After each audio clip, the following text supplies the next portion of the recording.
நீங்க ரொம்ப பிஸியா நெறைய வேலையில இருந்தீங்கன்னா, நெறைய வேலை முடியும் அப்படின்றது ஒரு முரண்பாடு. முரண்பாடுனா பாரடாக்ஸ். அப்படிலாம் முடிக்க முடியாது. அது ஆப்போசிட்டா தான் முடியும். நீங்க காமா இருந்தீங்கன்னா தான் நெறைய வேலை முடிக்க முடியும். சைலன்ட்டா தான் நம்மளால நெறைய வேலை முடிக்க முடியும்.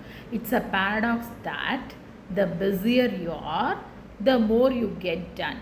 It's a paradox that the busier you are, the more you get done. மாய உருவத்தை ஃபேண்டம் அப்படின்னு சொல்லலாம். He thought he saw a phantom in the hallway. ஒரு மாய உருவத்தை ஒரு ஹால்வேல பார்த்ததா அவர் நினைச்சாரு அப்படின்னு சொல்றத he thought he saw a phantom in the hallway. ரொம்பவுமே அழகான அமைதியா இருக்கிறத serene அப்படின்னு சொல்லலாம். The park is so serene in the morning. The park is so serene in the morning. ஜன்னல் வழியா இளங்காற்று வீசியது அப்படின்னு சொல்றதுக்கு a cool zephyr. Zephyrனா இளம் காற்று, மென்காற்று அதுக்கெல்லாம் யூஸ் பண்ணலாம். A cool zephyr blew through the window. A cool zephyr blew through the window. Zephyr. சிலவங்க அவங்க லைஃப்ல கரியர்ல ரொம்ப உச்சத்துல இருப்பாங்க.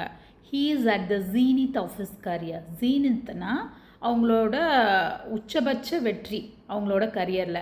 He is at the zenith of his career. He is at the zenith of his career.